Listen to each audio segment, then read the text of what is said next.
علامہ نے کہا تھا کہ خودی کا ایک لفظ بولا، یاد کرائیو میں تھے، خودی کا ایک لفظ بولا تو ہمارے تصوف کی پرانی کتابوں میں خودی کا مفہوم ہوتا ہے کبر کے معنی میں، تکبر.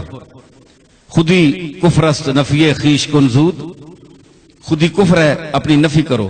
لیکن علامہ نے اس کو عرفان ذات کا مفہوم دیا کہ اپنے آپ کو پہچاننا. خودی اس میں کبر نہیں ہے، تکبر نہیں ہے، غرور نہیں ہے، اپنے آپ کو پہچاننا یہ خودی ہے. بعض لوگ جہالت کی وجہ سے علامہ اقبال پر اعتراض کرتے ہیں کہ یہ کیا چیز ہے، اس نے کیا بیان کیا. ان کو پتہ ہی نہیں بیچاروں کو، علم کم ہے. علامہ نے، میں اس کو قرآن سے ثابت کرتا ہوں. آئیے، خودی کیا ہے جی؟ خودی کبر نہیں ہے. من عرف نفسہ فقد عرف ربہ، جس نے اپنے آپ کو پہچانا اس نے رب کو پہچان لیا. خودی کیا ہے کہ اپنے آپ کو پہچانو اور خاموش رہ کر اپنی ہر چیز، ان صلاتی و نسکی و محیای و مماتی للہ رب العالمین لا شریک لہ، اپنی ہر چیز کو اس کے سپرد کر دو، جس طرح ابراہیم علیہ السلام نے کیا. تو سپرد کر دو، اس کے بعد خاموش ہو جاؤ. مالک کل اس کو سمجھو، مختار کل وہی ہے، وہ جائے گا، جو چاہے گا وہ کرے گا.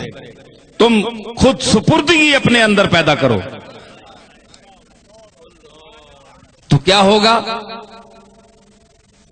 کہ جب کہا نا خودی کو کر بلند اتنا کہ ہر تقدیر سے پہلے خدا بندے سے خود پوچھے بتا تیری رضا کیا ہے. اب یہاں اعتراض یہ پیدا ہوتا ہے جناب کہ اللہ بندے سے خود پوچھے گا جناب آپ کی رضا کیا ہے، یہ تو بڑی ذات ہے، وہ کس طرح پوچھ سکتی ہے؟ بندہ جو اللہ کی رضا کا طالب ہوتا ہے، یہ اللہ، یہ عجیب چکر ہے، الٹی گنگا بہ رہی ہے کہ اللہ بندے سے پوچھے. تو علامہ پر بعض فاتر العقل لوگوں نے جو عقل سے خالی تھے، علم کم تھا، انہوں نے اعتراض کر دیا. تو علامہ کی طرف سے میں جواب دیتا ہوں. تو مجھے یہ بتا تیری رضا کیا ہے، یہ بندہ کامل مراد ہے، ہر نتھو خیرہ نہیں ہے، کامل آدمی، کامل انسان. اگر یہ نہیں ہے تو کیوں فرمایا قد نرا تقلب وجهك في السماء فلنولينك قبلة ترضاها.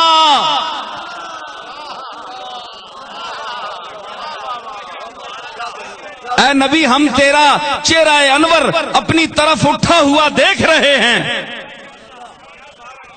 ان قریب ہم اس قبلے کی طرف تجھے متوجہ کر دیں گے، ترداہا، جس پر تو راضی ہے. خدا بندے سے خود پوچھے بتا تیری رضا کیا ہے.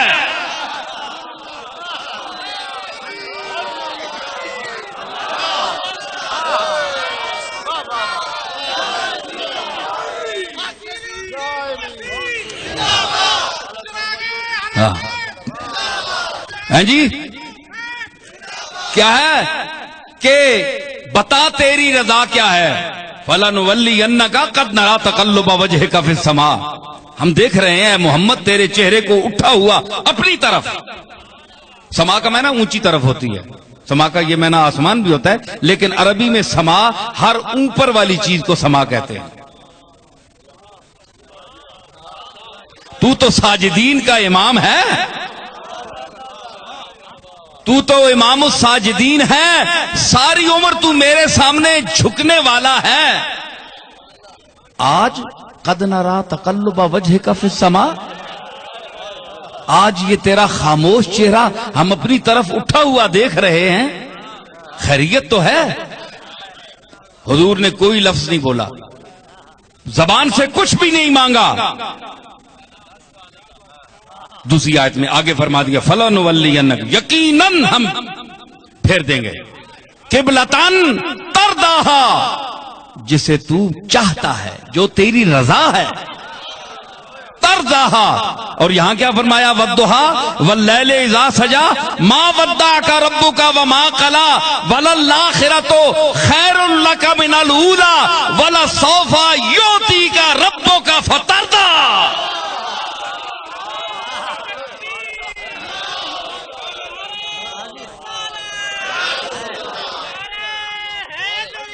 من نعمتن تجزا الا ابتغاء وجہ ربہ الاعلی ولسوف یرضی، اس سے پہلی صورت ہے۔ اس کا مخاطب پتہ ہے کون ہے؟ صدیق اکبر ہیں، کہ یہ اس لیے خرچ نہیں کرتا کہ کسی کا بدلہ چکا رہا ہے، بلکہ صرف اللہ کو راضی کرنے کے لیے خرچ کرتا ہے۔ وَلَسَوْفَ يَرْضَىٰ، وہ یقیناً راضی ہو جائے گا۔ تو دیکھیے، ایک بات، میری باتیں بکھر جاتی ہیں، لیکن میں عرض کروں کہ مقام صدیق اکبر بھی دیکھیے کہ قرآن کی سورتوں کی ترتیب میں یہ یردا ہے اور اس سے اگلی سورت والضحیٰ ہے، وہاں تردا ہے اور یہاں یردا ہے۔ پہلی سورت، اس سے پہلی سورت میں اختتام اس کا یردا پر ہے، اور اس کے بعد جو والضحیٰ ہے اس میں تردا ہے۔ یعنی یہاں اس کا بعد لوگوں نے کہا کہ اس کا جو ضمیر مستتر ہے اس میں مراد صدیق اکبر ہیں کہ وہ راضی ہو جائیں گے، ان کو بھی میں اتنا دوں گا، اور بعض نے کہا کہ اس کا مرجع جو ہے وہ اللہ ہے، اللہ راضی ہو جائے گا۔ بہرحال جو کچھ بھی ہے، جو بھی راضی ہو، یہ بھی راضی ہو، وہ بھی راضی ہو، رضی اللہ عنہم ورضوا عنہ۔ قرآن نے صحابہ کے لیے کہہ دیا کہ یہ اللہ پر راضی ہیں اور اللہ ان پر راضی ہے۔ چاہے صدیق اکبر کی رضا ڈھونڈے یا صدیق اکبر اس کی رضا ڈھونڈے، بات ایک ہی ہے۔ تو یہاں ترتیب دیکھیے کہ وہ یار غار بھی ہے، یار مزار بھی ہے، اور سورتوں کی ترتیب دیکھیے کہ رسول اللہ نے کوئی سورت اپنی مرضی سے نہیں رکھی۔ جس طرح کلام وحی الہی ہے، اسی طرح ترتیب بھی وحی الہی ہے۔ سورتوں کی ترتیب کو بھی جس طرح اللہ نے فرمایا اسی طرح رکھا۔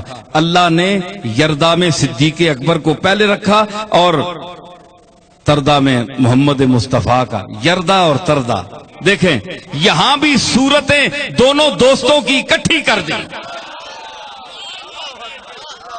قرآن میں بھی صدیق محمد رسول اللہ کے ساتھ ہے۔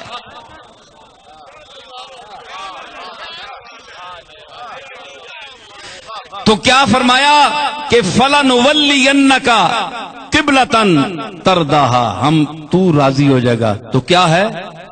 بتا تیری رضا کیا ہے؟ فٹ ہو گئی نا گل، صحیح ہوگی۔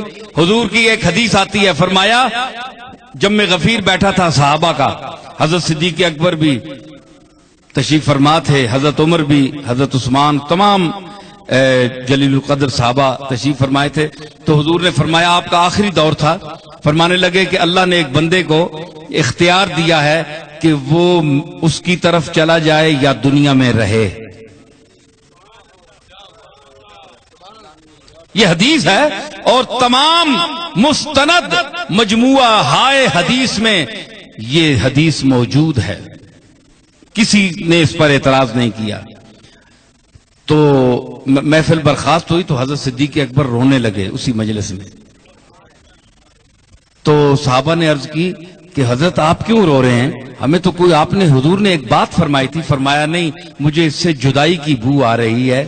یہ اپنی رخصتی کا، حضور الوداع کا ذکر کر رہے ہیں کہ میں دنیا سے جانے والا ہوں۔ تو اس بندے نے فرمایا، حضور نے فرمایا کہ اس بندے نے اختیار کیا کہ اے مالک، میں تیری صحبت اور تیری رفاقت کو ترجیح دیتا ہوں دنیا میں رہنے سے، میں دنیا میں نہیں رہتا، اب میں تیری طرف آنا۔ تو اب دیکھیے کہ یہ اختیار دیا نا، یہ اختیار دیا نا۔ آپ تو کہتے ہیں کوئی اختیار نہیں ہے، بھئی آپ کو اختیار نہیں دیا ہوگا، آپ کو اختیار نہیں دیا، لیکن جس کو وہ دینا چاہتا ہے اس کو اپنی صفات کے ظہور میں بھی اختیار دیتا ہے۔